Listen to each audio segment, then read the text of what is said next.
Commander Relix stared at the holographic display floating above his desk, the pale blue light casting strange shadows across his scaled features. The message from the Outer Rim had arrived 3 cycles ago, and he still couldn't believe what he was reading.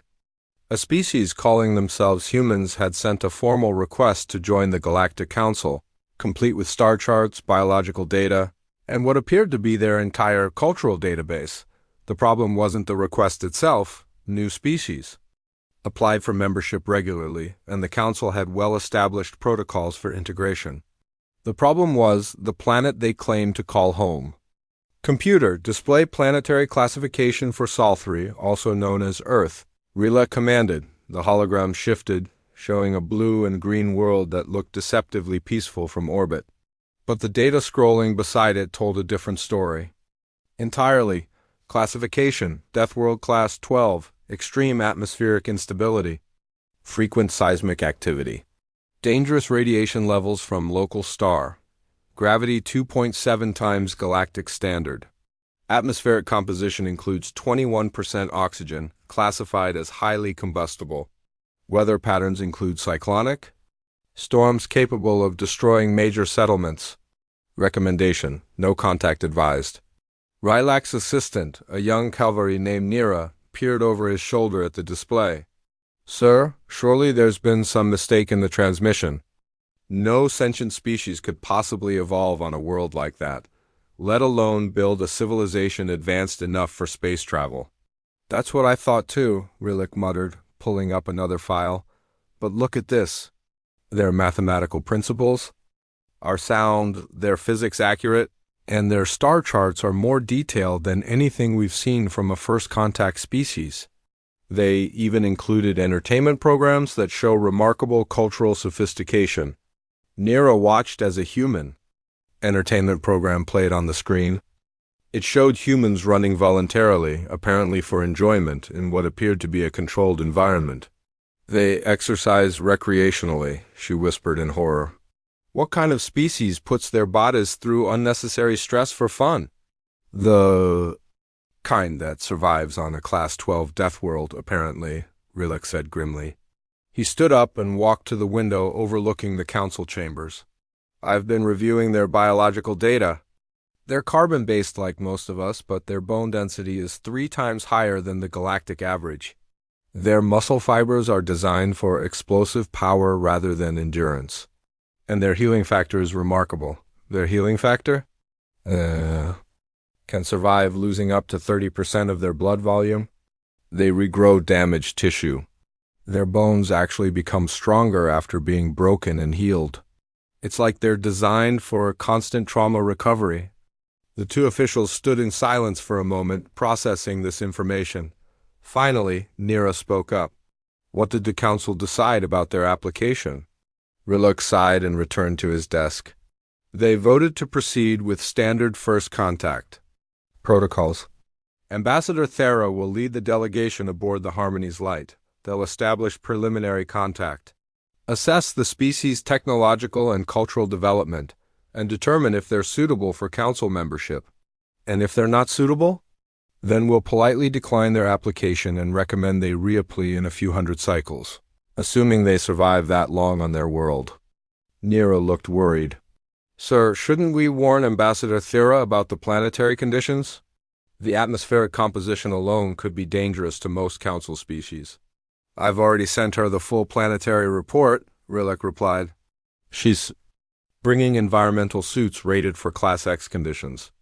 The ship's medical bay has been stocked with emergency supplies, and Captain Dex is bringing a full security detail. We're taking every precaution." The commander pulled up the crew manifest for the Harmony's Light. Ambassador Thera was a seasoned diplomat who had successfully negotiated first contact with 17 different species. Her team included Dr. Marin, a xenobiologist, and Lieutenant Koss, a communications specialist. All were experienced professionals who had worked in challenging environments before. "The real question," Rillick continued, "is how any species managed to not only survive but thrive on such a hostile world. The humans claim to have a global population of nearly 8 billion individuals. That's more than most council worlds support, and they're doing it on a planet that should be uninhabitable. Nira studied the human biological data again. Maybe they're not as primitive as we initially thought. Their technology seems adequate for space travel, and their cultural transmissions show complex social structures. Adequate is an understatement, Riluk said, bringing up another file. Their metallurgy is actually superior to standard council techniques in some areas. They've developed alloys that can withstand extreme temperature variations, which makes sense given their planetary conditions. And their medical technology is focused heavily on trauma treatment and rapid healing. The hologram displayed images of human settlements showing massive structures that seemed to be built to withstand tremendous forces. Cities were laid out in patterns that suggested they had been designed around the expectation of natural disasters. Look at this, Riluk pointed to an image of a human dwelling. Their architecture assumes catastrophic weather events. These aren't temporary shelters, they're permanent structures built to withstand what we would consider uninhabitable conditions. As they studied the data, a communication alert chimed. The message was from the Harmony's Light, now 3 days out from Earth. Commander, this is Ambassador Thera. We've received additional transmissions from the human homeworld. They're sending what they call weather reports and safety advisories. I'm not sure how to interpret this information. They seem to be warning us about mild turbulence in their atmosphere and slightly elevated radiation levels from their star. Should we be concerned? Riluk exchanged glances with Nira. Ambassador, please proceed with caution. What they consider mild may be significantly different from Council standards. Maintain safe distance and use all available protective measures. Understood, Commander. One more thing, they've also sent us what they call entertainment programming to help us understand their culture. It includes something called extreme sports and disaster movies. I'm not sure what to make of it. After the transmission ended, Riluk sat back in his chair. I have a feeling we're about to learn something important about the nature of survival and adaptation. These humans have spent their entire evolutionary history on a world that would kill most galactic species within hours. Yet they've not only survived, but apparently prospered. Nira nodded slowly. Maybe that's exactly what the Council needs to understand. Not how they survived, but how they turned survival into prosperity. The two officials returned to their work, but both couldn't shake the feeling that this first contact would be unlike any other in galactic history. The Harmony's Light approached Earth's lunar space station with careful precision. Her diplomatic crew pressed against the observation windows in fascination and growing concern.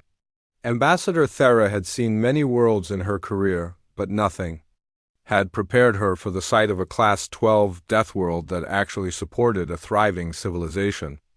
Ambassador, we're receiving a transmission from the human station, Lieutenant Koss announced from his communications post.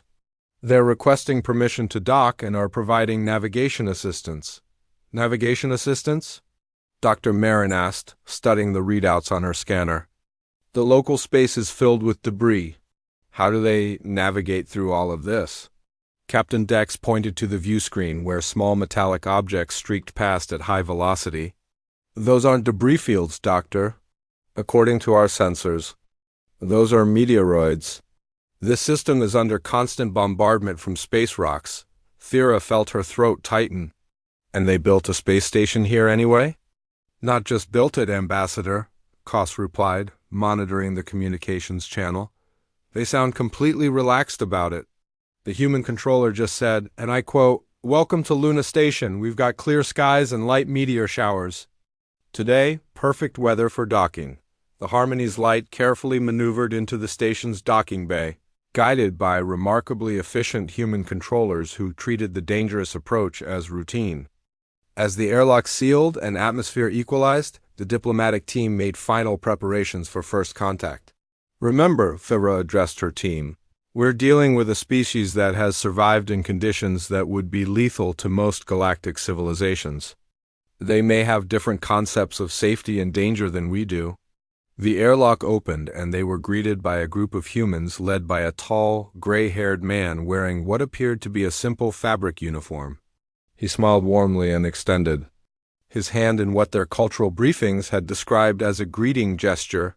Welcome to Luna Station, the man said cheerfully. I'm Director Walsh. We're honored to meet representatives of the Galactic Council. I hope your journey wasn't too difficult. Thera accepted the handshake, noting the surprising firmness of the human's grip.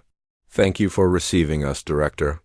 I am Ambassador Thera, and this is my team. We appreciate your hospitality. Walsh led them through the station's corridors, which seemed remarkably sturdy compared to standard council construction. The walls were thick, the support beams oversized, and everything appeared to be built to withstand tremendous stress. Your station is quite impressive, Dr. Marin observed. The engineering is robust. Well, it has to be, Walsh replied casually. We get hit by space rocks pretty regularly, and solar flares can be problematic. Nothing too serious, but you want to be prepared. The group entered a large observation lounge where more humans waited. A woman with short dark hair stepped forward, introducing herself as Dr. Hez, the station's chief medical officer. Behind her stood several other humans, all appearing remarkably calm and healthy despite living in what the council considered a hostile environment. We've prepared a brief presentation about our civilization, Walsh explained, gesturing to a large display screen. We thought you might like to understand how we've adapted to our world. As the presentation began, the aliens watched in growing amazement. The humans showed images of their cities, their technology, their culture, all presented matter-of-factly as normal developments. What struck the diplomatic team most was the humans' casual attitude toward what they considered extreme dangers. This is our capital city, Walsh explained, showing a sprawling metropolis. It's built to withstand earthquakes, hurricanes, and temperature variations of over 60 degrees. We've had to rebuild it several times over the centuries, but that's just part of life. Lieutenant Koss whispered to Thyra. They rebuild their cities as a matter of course. How do they maintain continuity of government? Before Thera could respond, the station's alert system activated. Red lights flashed, and a calm voice announced, "Attention all personnel, incoming meteor shower detected, moving to condition yellow." All external operations suspended. The aliens immediately tensed, but the humans barely reacted. Walsh simply glanced at his wrist device and nodded. Right on schedule, we get these every few weeks. Nothing to worry about. Through the observation windows, they watched as dozens of bright streaks lit up the space around the station. The impacts on the station's shields created brilliant flashes of light, and the structure occasionally shuddered from larger impacts. This is normal? Farah asked, her voice tight with concern. Oh yes, Dr. Hayes replied, continuing to prepare refreshments as if nothing was happening. The shield's handle. Most of it, we've only had 3 hull breaches this month, which is actually quite good. Usually we get 5 or 6. Dr. Marin stared at the human medical officer in disbelief. Hull breaches are common. Well, space is dangerous, Hayes said with a shrug. But that's why we have emergency protocols and redundant systems. Speaking of which, would you like some coffee? It's fresh, and you might find it interesting. It's one of our stimulant beverages. Captain Dex watched the meteor shower with professional interest. Your defensive systems are impressive. How do you maintain such rapid response times? Practice, Walsh laughed. We've been dealing with this kind of thing for thousands of years. You learn to adapt or you don't survive. The meteor shower intensified, and larger impacts began rocking the station. The humans continued their presentation as if nothing was happening, while the alien diplomatic team grew increasingly nervous. Perhaps we should move to a more secure location? Thera suggested as a particularly large impact shook the floor. This is about as secure as it gets, Walsh replied. The observation lounge has the best shielding on the station. Don't worry. The impacts sound worse than they are. As if to contradict him, a massive impact sent vibrations through the entire structure. Emergency lighting activated, and the calm voice announced, "Minor hull breach on level 7. Repair teams responding." The humans didn't even pause in their conversation. Dr. Hayes simply commented, "That's the 3rd one this week in that section. We really need to reinforce that area." Lieutenant Koss looked pale. How do you function in these conditions? What do you mean? Walsh asked, genuinely puzzled. These are just normal operating conditions. Wait until you see Earth, our homeworld. It's much more interesting. The meteor shower began to subside, and the alert status returned to normal. The humans resumed their presentation as if nothing had happened, while the alien diplomats exchanged worried glances. I think, Thyra said carefully, we're beginning to understand why your species has such unique characteristics. Really? Walsh smiled. We're looking forward to learning about your worlds, too. They must be fascinating, growing up in such safe, stable environments. The diplomatic team realized they had seriously underestimated what they were dealing with. These weren't primitive survivors barely clinging to life on a hostile world. These were people who had turned extreme danger into routine normalcy, and they seemed genuinely excited to share their experience with the galaxy. The diplomatic shuttle descended through Earth's atmosphere with the alien delegation secured in their environmental suits, watching the planet's surface approach through reinforced windows. Ambassador Thera had insisted on full protective gear after their experience at Luna Station, and she was grateful for the precaution as she watched the shuttle navigate through what the humans casually called moderate turbulence. The atmospheric conditions are more violent than our simulations predicted, Dr. Marin observed, gripping her restraints as the shuttle bounced through another air pocket. How do they manage regular transportation in these conditions? Their human pilot, a cheerful woman named Captain Ross, called back from the cockpit. Sorry about the bumpy ride, folks. We're hitting some crosswinds from the storm system moving through the Atlantic. Nothing too serious, but I'll try to find some smoother air. Lieutenant Koss checked his instruments nervously. She said nothing. Too serious, but our sensors are reading wind speeds that would ground all flights on any council world. The shuttle broke through the cloud layer, revealing the sprawling cityscape of New Geneva below. The city stretched for kilometers in all directions, its buildings reaching toward the sky in defiance of the planet's hostile environment. What struck the aliens most was the activity they could see even from altitude, vehicles moving through. The streets, people walking casually outdoors, children playing in open areas. They're outside without protective gear, Thera whispered. In this atmosphere. Captain Ross landed the shuttle at a facility that appeared to be a standard diplomatic center, though built with the same robust construction they had noticed on the lunar station. As they disembarked, they were greeted by Director Walsh and a new human, a fit-looking man in his 40s wearing simple civilian clothes. Welcome to Earth, Walsh said warmly. I'd like you to meet Dr. Adams, our cultural liaison. He'll be showing you around during your stay. Dr. Adams stepped forward with the same easy confidence they had observed in all the humans. We've planned a tour that should give you a good overview of human civilization. We'll start here in New Geneva, then visit a few other representative locations around the planet. The tour began with a walk through the city center, and immediately, the aliens were struck by the casual way humans move through their environment. People walked briskly along the streets, many of them engaged in what appeared to be voluntary physical exertion. Those humans are running, Dr. Marin pointed out, watching a group of people in lightweight clothing moving at high speed along a designated path. But they don't appear to be fleeing from danger. Oh, those are joggers, Adams explained. Running. For exercise and enjoyment. It's a popular recreational activity. Thyra stared at the joggers in disbelief. They run voluntarily? For pleasure? Sure, lots of people enjoy running.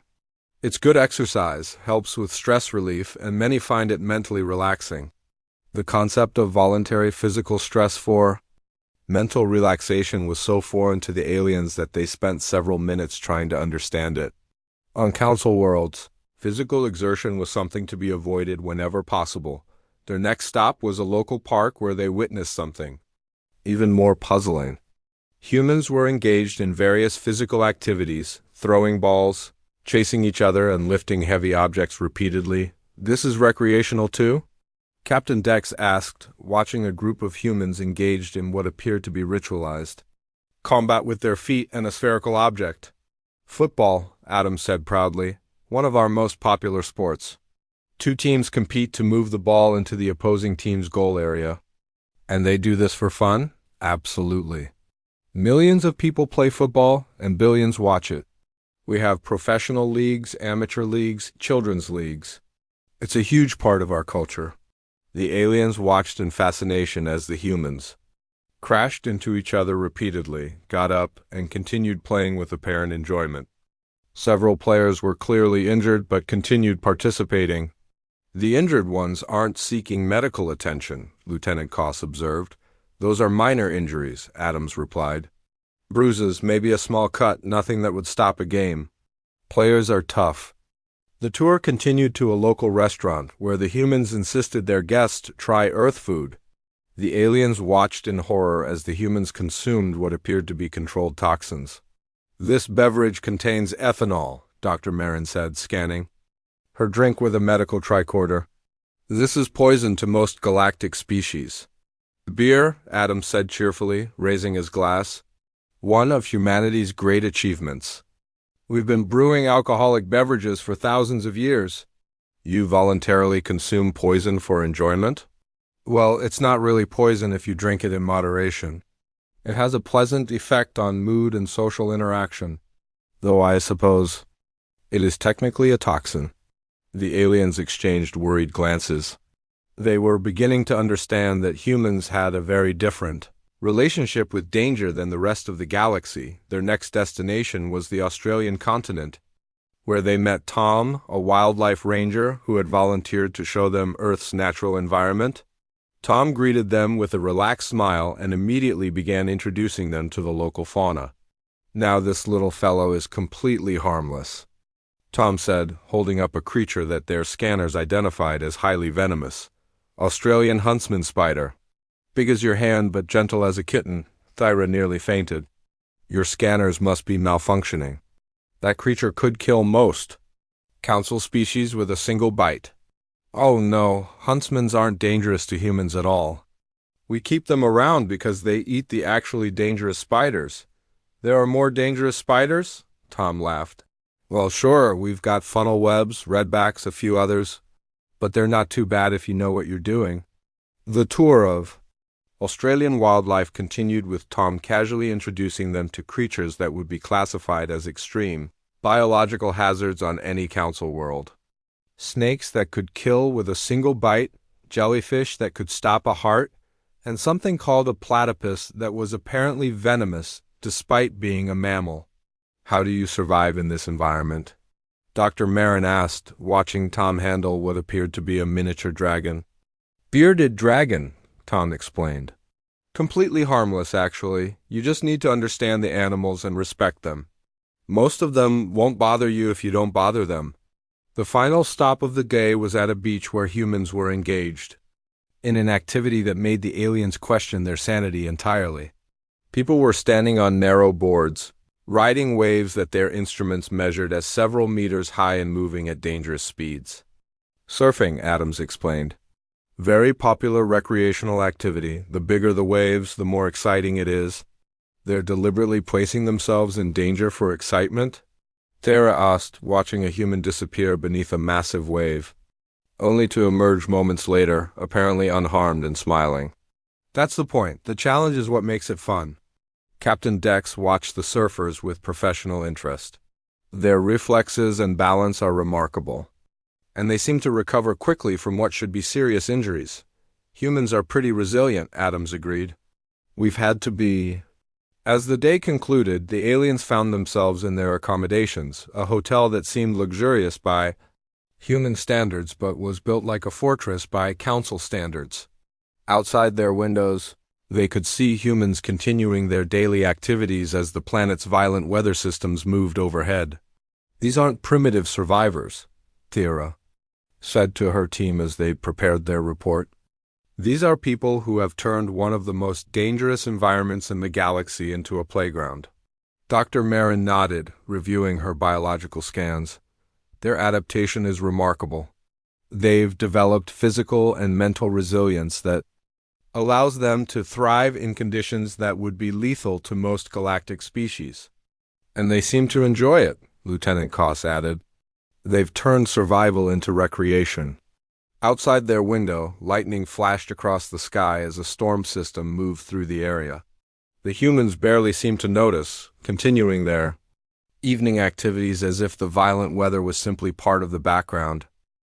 The formal diplomatic summit took place in Geneva's Grand Assembly Hall, a massive structure that impressed the aliens with its solid construction and elaborate defensive features. Ambassador Thyra sat at the circular negotiation table, surrounded by her team and facing a delegation of humans led by Secretary General Martinez, a composed woman in her 50s who radiated calm authority. "We're honored to participate in this cultural exchange," Martinez began, gesturing to the presentation. Screens arranged around the room. "We believe mutual understanding is the foundation of successful diplomatic relations." Thyra nodded, though she was still processing everything they had witnessed during their tour. "We agree completely. Perhaps we could begin with your delegation, sharing aspects of your culture with us." The alien presentation began with Dr. Marin displaying holographic images of typical council worlds, peaceful planets with stable climates, gentle weather patterns, and civilizations that had developed in harmony with their environments. The aliens shared their art forms, which consisted mainly of contemplative sculptures and soothing musical compositions designed to promote mental tranquility.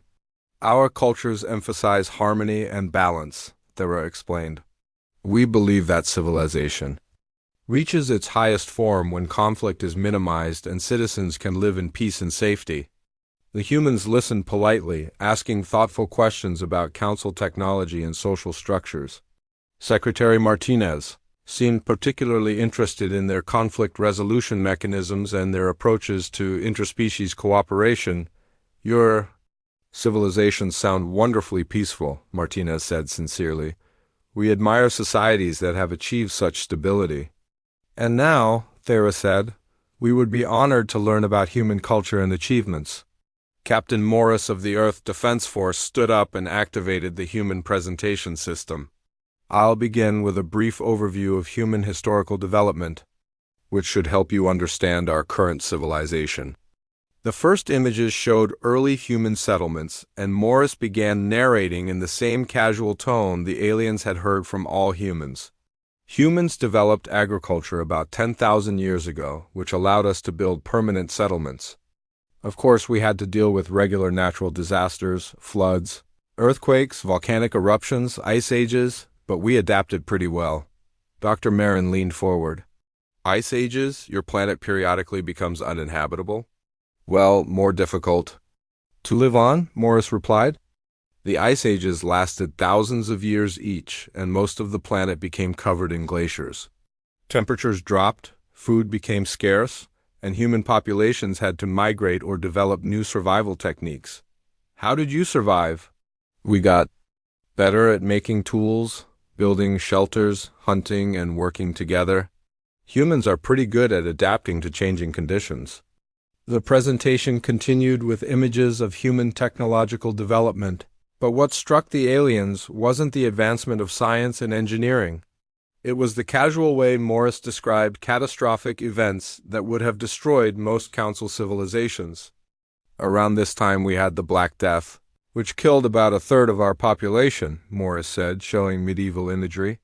"But it led to significant social changes and eventually contributed to the Renaissance period." Lieutenant Koss whispered. "To Thera, a plague that killed 30% of their population. And he's describing it as a historical footnote that led to cultural advancement."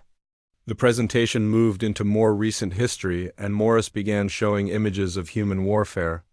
The 20th century was particularly eventful. We had two major global wars, which helped accelerate technological development. "Global wars?" Thera asked weakly. "World War I and World War II. The first involved about 70 million military personnel and resulted in roughly 15 million deaths. The second was larger, involving over 100 million people and resulting in about 60 million casualties." The alien sat in stunned silence. Captain Dex found his voice first. "Your species engaged in warfare that killed 60 million individuals?" "Well, that was just one conflict," Morris said. There have been many others throughout history. Warfare has been a constant element of human civilization, though we've gotten better at managing it in recent centuries. General Price, who had been quietly observing, decided to contribute. Of course, modern warfare is quite different from historical conflicts. Our current military capabilities are much more sophisticated. She activated another display showing contemporary human military technology. These are some of our current defensive systems: nuclear weapons, advanced aircraft, orbital defense platforms. We've developed these primarily for deterrence, though. They're quite effective if needed. Dr. Marin stared at the display in horror. You possess weapons capable of destroying entire planets? Well, we could certainly make Earth uninhabitable if we wanted to, Price replied matter-of-factly. But we prefer not to. We've learned that cooperation is generally more effective than destruction. The cultural exchange continued with humans showing their entertainment media, and the aliens quickly realized that human recreation often involves simulated violence, competition, and danger. They watched clips of action movies, sports competitions, and something called extreme sports that seemed to involve humans, deliberately placing themselves in life-threatening situations for enjoyment. This is your entertainment? Thera asked, watching footage of humans jumping from aircraft with fabric wings. Base jumping, Secretary Martinez explained. It's quite popular. Some people enjoy the adrenaline rush of dangerous activities. And this? Lieutenant Koss pointed to a screen showing humans fighting in a controlled environment while crowds cheered. Mixed martial arts? Competitive fighting? The athletes train for years to perfect their techniques. Your people voluntarily engage in combat for the entertainment of others? It's a sport, Martinez said. Like football or basketball, but with more direct physical contact. Dr. Adams, who had been their tour guide, decided to add some cultural context. You have to understand that humans have always lived with danger and uncertainty. We've learned to not just survive challenges, but to find meaning and even enjoyment in overcoming them. What doesn't kill you makes you stronger, General, Price added with a smile. It's an old human saying. The aliens exchanged glances. They were beginning to understand that they hadn't just encountered a species that had survived on a dangerous world. They had encountered a species that had been forged by danger into something entirely different from the rest of the galaxy. Your approach to conflict resolution is quite different from council methods, Thyra said carefully. We've learned that sometimes you have to fight to protect what matters, Morris replied. We prefer peace, but we're prepared for war if necessary. And your citizens accept this? They expect it, Martinez said. Human history has taught us that safety and freedom aren't guaranteed. They have to be earned and defended. The formal presentations concluded with the humans sharing their achievements in space exploration, showing images of colonies on hostile worlds and expeditions to dangerous regions of space that most council species would consider uninhabitable. We're particularly excited about the potential for human participation in galactic exploration, Martinez said. Our experience with challenging environments might be useful for council missions to difficult regions. As the summit concluded, the alien delegation found themselves facing a fundamental realization. They hadn't come to evaluate a primitive species seeking protection and guidance. They had encountered a civilization that had turned the galaxy's most dangerous world into a thriving home, and whose citizens considered extreme challenges to be normal parts of life. Ambassador, Dr. Marin said quietly as they prepared to leave, I think we need to completely revise our assessment of this species. Thera nodded, watching the humans calmly discuss logistics for their departure, as if the cultural revelations of the day had been routine conversation.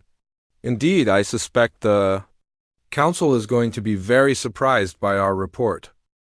The emergency session of the Galactic Council convened 3 days after the Harmony's light returned from Earth, with representatives from 47 member species gathered in the Grand Chamber. Commander Riluk stood at the central podium, holding the diplomatic team's report and trying to find words to explain what they had discovered. Honored colleagues, Riluk began, his voice carrying across the vast chamber, the human first contact mission has yielded results that require immediate council attention, and a complete reassessment of our initial classifications. Councillor Viaran of the Altarian Federation leaned forward in her seat. Commander, your preliminary report mentions some unusual characteristics of the human species. Are they suitable for standard council membership? That's precisely what we need to discuss, Rillick replied. Ambassador Thera will present her findings. But I should warn you that her report challenges many of our assumptions about civilization development and species classification. Ambassador Thera rose from her position at the diplomatic table, her expression serious but composed. Honored council members, I must begin with a fundamental correction to our initial assessment. Earth is not a death world that barely supports primitive survivors. It is a death world that has produced the most resilient and adaptable species we have ever encountered. Murmurs of confusion rippled through the chamber. Councillor Drex of the Centauri Alliance spoke up. Ambassador, perhaps you could clarify what you mean by adaptable. Our xenobiology experts assured us that complex civilization was impossible under such conditions. I'll let Dr. Marin explain the biological aspects, Thera said. Gesturing to her team member, Dr. Marin activated a holographic display showing human physiological data. Council members, humans have evolved capabilities that exceed our understanding of biological adaptation. Their bone density is 3 times the galactic average. Their muscle fiber composition allows for explosive power generation, and their healing rate is remarkable. But what's most significant is their psychological adaptation. Psychological adaptation? Councillor Varin asked. Humans don't just survive danger, Dr. Marin explained. They seek it out. They have voluntarily created recreational activities that involve controlled risk, physical stress, and competitive conflict. They call it sports and extreme activities, and billions of them participate regularly. The council chamber erupted in concerned chatter. Councillor Drex called for order. Dr. Marin, are you suggesting that humans are naturally aggressive? Not aggressive, Thera interjected. Competitive. There's a significant difference. Humans have learned to channel their natural resilience into constructive challenges. They've turned survival into achievement. Lieutenant Koss stood up and activated another display. Council members, I monitored human communications during our visit. They have global networks sharing information about dangerous weather, seismic activity, and space hazards. But they use this information not to avoid danger, but to prepare for it and continue their activities. During our stay, Thera continued, we witnessed a meteor shower that damaged their lunar station. The humans treated it as a routine maintenance issue. They have emergency protocols for events that would cause most council species to evacuate entire systems. Councillor Viaran looked puzzled. But surely such conditions would prevent them from developing advanced technology and culture. Actually, the opposite appears to be true, Thyra replied. The constant challenges have accelerated their technological development. Their material science is superior to council standards in many areas because they needed to build structures that could withstand extreme conditions. Their medical technology is focused on rapid healing and trauma recovery because they live in an environment where injuries are common. Commander Rilak brought up another display showing human cities and infrastructure. Council members, human settlements are built to withstand natural disasters that would destroy most of our cities. They've developed urban planning principles around the expectation of catastrophic events. And their military capabilities? Councillor Drex asked grimly. Captain Dex, who had remained silent until now, stood up. Council members, humans have developed warfare to a level that exceeds most galactic civilizations. But they've also developed sophisticated diplomacy and conflict resolution.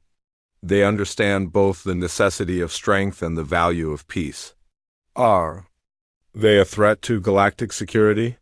Councillor Viaran asked directly. That depends on how we approach them, Thera replied. Humans respond to respect and cooperation. They've shown remarkable restraint in their use of force, but they're clearly capable of defending themselves if threatened. The council chamber fell silent as the implications sank in.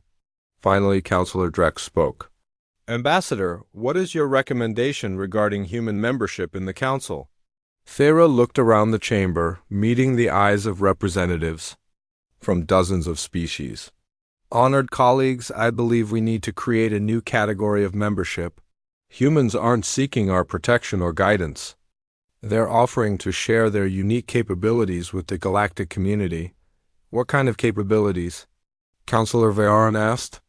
Exploration of dangerous regions, first contact with hostile species, crisis management, and disaster response, Thera explained.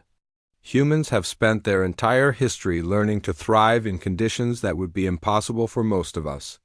Commander Relic nodded. The preliminary reports from our xenobiology department suggest that humans could survive and work in environments that are currently inaccessible to Council personnel. They could expand our ability to explore and understand dangerous regions of space. Are you suggesting we use humans as expendable explorers? Counselor Drex asked, his tone sharp. Absolutely not, Farah replied firmly. I'm suggesting that we recognize humans as specialists in extreme environment operations. They're not expendable, they're invaluable.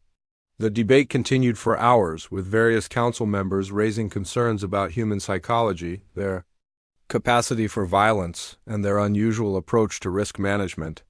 But gradually a consensus emerged. The Council will vote on reclassifying humans from protected developing species to galactic security consultants, Counselor Vearan announced. This new classification will recognize their unique capabilities, while providing them with full Council membership and representation. The vote was unanimous. 3 weeks later, Ambassador Thera returned to Earth aboard a larger diplomatic vessel, accompanied by a full Council delegation and carrying formal membership documents. She found Director Walsh waiting for her at Luna Station, which had been repaired from the latest meteor damage and was functioning normally. Welcome back, Ambassador, Walsh said with his characteristic warm smile. How did the Council react to your report? They were surprised, Thera replied diplomatically, but ultimately impressed. The Council has voted to offer humanity full membership with a specialized role in galactic security and exploration. Specialized role? We'd like to invite human personnel to join Council missions to dangerous regions of space. Your species' unique capabilities would be invaluable for exploration and first contact operations in hazardous environments. Walsh laughed. You mean the kind of places that might be dangerous for other species? Exactly. Well, that sounds like exactly the kind of challenge humans would enjoy, Walsh said. We've always been drawn to the frontier. Dr. Hayes approached with a tray of refreshments. Ambassador, I've prepared some coffee for the celebration. I thought you might have developed a taste for it. Thera accepted the cup, no longer concerned about the mild toxicity. Thank you, Dr. Hayes. I have to admit, I'm looking forward to working with humans on Council missions. Just remember, Walsh said with a grin, we did warn you about the dangers of dealing with humans. Outside the station windows, another meteor shower lit up the space around Luna Station, and the humans continued their conversation as if nothing unusual was happening. Thera realized that this was exactly the kind of unshakable competence the Council needed for its most challenging missions. The galaxy was about to discover that humanity's greatest export wasn't their technology or their culture, it was their absolute refusal to let impossible conditions prevent them from achieving their goals.